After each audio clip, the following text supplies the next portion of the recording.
Hey, what's up YouTube? In this episode, we're going to get a few more things done to my Jeep and slowly get this thing to where we can take it out and rip on it. It's pretty close. There's a few more things left to do. In this episode, we're going to straighten the front end out. The rack and pinion is kind of loose. I don't trust it. It's kind of falling apart. So we're going to do something about that. I'm either going to make a rack and pinion or I'm going to fix the one I have up. I'm also going to change my shock angle and show you guys how the angle of your shock can affect your ride. Basically, the more straight up and down your shock is, the stiffer the ride is. The more of an angle it is, the softer it is. So if you have your shocks mounted at an angle, it makes them softer, okay? And it also gives you more suspension travel. So it's kind of a win-win. We're going to mess with that because the shocks weren't mounted at enough angle to make it soft enough, and they basically didn't do anything, which was kind of good because it didn't have no body roll and it turned good, but it needs some kind of suspension up there, and I want it to articulate really good. Alright, so I'm going to take the rack and pinion off of this and see if I can make it better or scavenge parts for it to make one. To do that, I have to take my grill off and fronts of these fenders.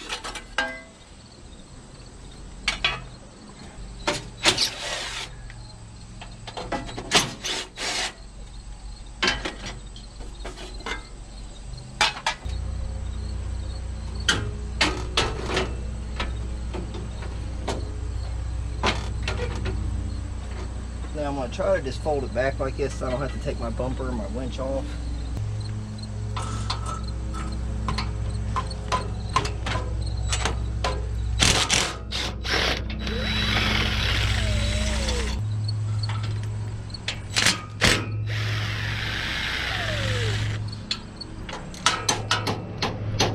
Alright, I sat out here yesterday and I redid my steering rack. It came with a plastic housing up here, and the gear inside of it was just wobbling around and all loose.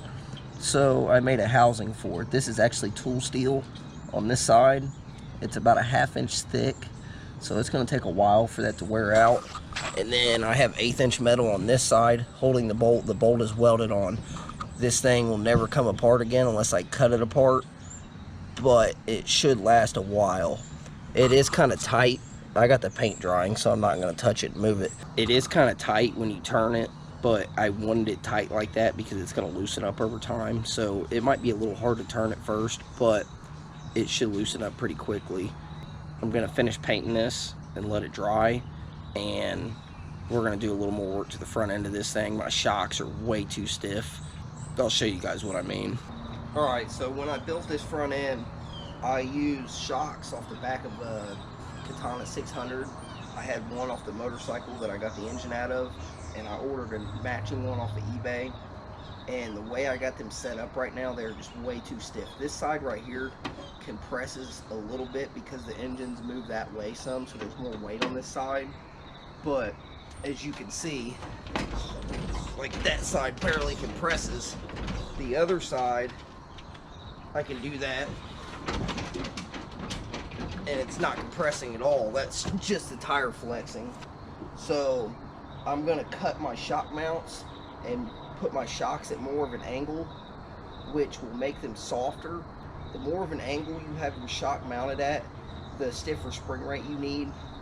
So since these things are so stiff, if I move them from almost straight up and down to more of an angle, it will make them softer and it will give me more suspension travel. So it's kind of a win-win. Later on, I'm going to have to figure out how to put some kind of sway bar setup on this. That way, when I want it to handle good, I can hook my sway bar up, and then when I'm going through some sketchy stuff that it needs to articulate, I can unhook the sway bar. We're not going to do that today, but that's something I'm going to do later on.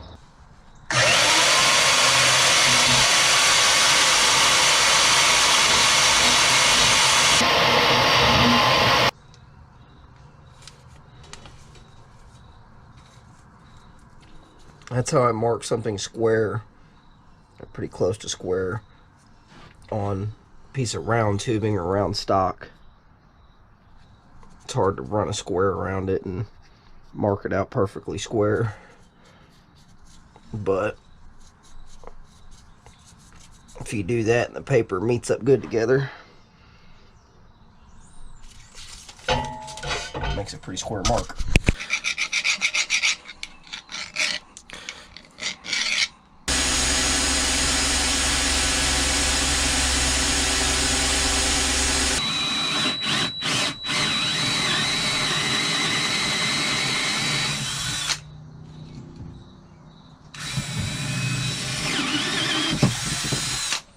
Alright, it's been a while since this thing's ran.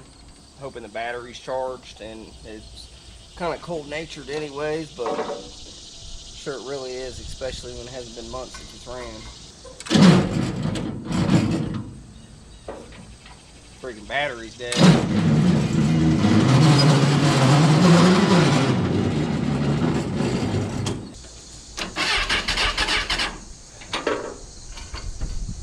Alright, since the battery isn't charged on this, we're going to go ahead and go a different route. I'm going to take the battery out of it and put it on the charger out of the vehicle, and I'm going to take my four-wheeler and pull this thing where I want it because I'm too lazy to push it.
So basically this is all I need to make for my bottom shock mounts.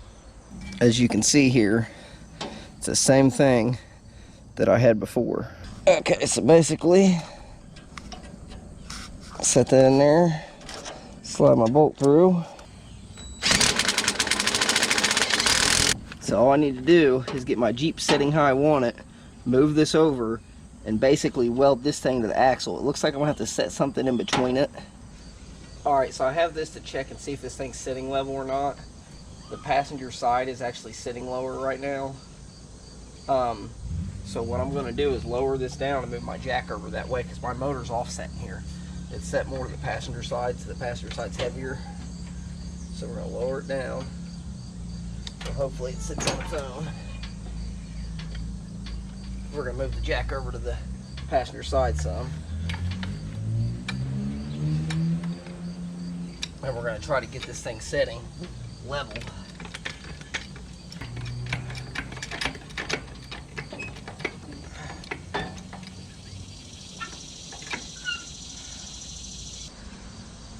Right there is level. It's sitting exactly where I want it. Now I need to take these shocks and make them sit where I want them over here. Weld it to the axle. Alright, so this side I need to get more angle out of than the other side because the other side's got more weight on it. It's not as much of a problem. But this side I have more clearance issues. So I'm doing this side first to see how much angle I can get out of it, and then on the other side I'm going to do just a little less. So I made these two pieces here. They're going to go down to my axle like that, and then go up underneath that round stock and hold it all together. So we're going to tack them in there real quick.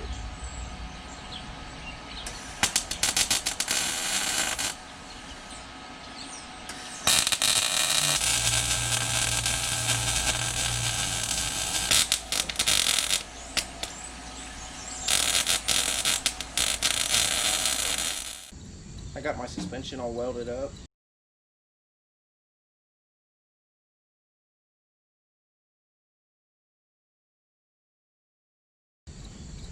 As you can see, I did earlier, I stood on it and it would barely move.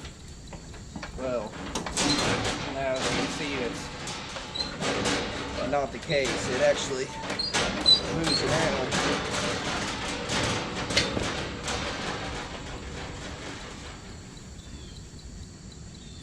Wow, that was annoying. But anyways, got the suspension all done and got my steering fixed. So, all that's done.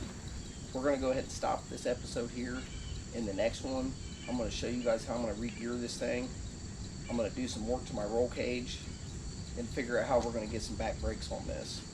After we do that, this thing will be ready to actually take out and do some real riding. I appreciate you guys watching this. Please like, subscribe, share, show this to your friends. Appreciate it. You guys have a good one.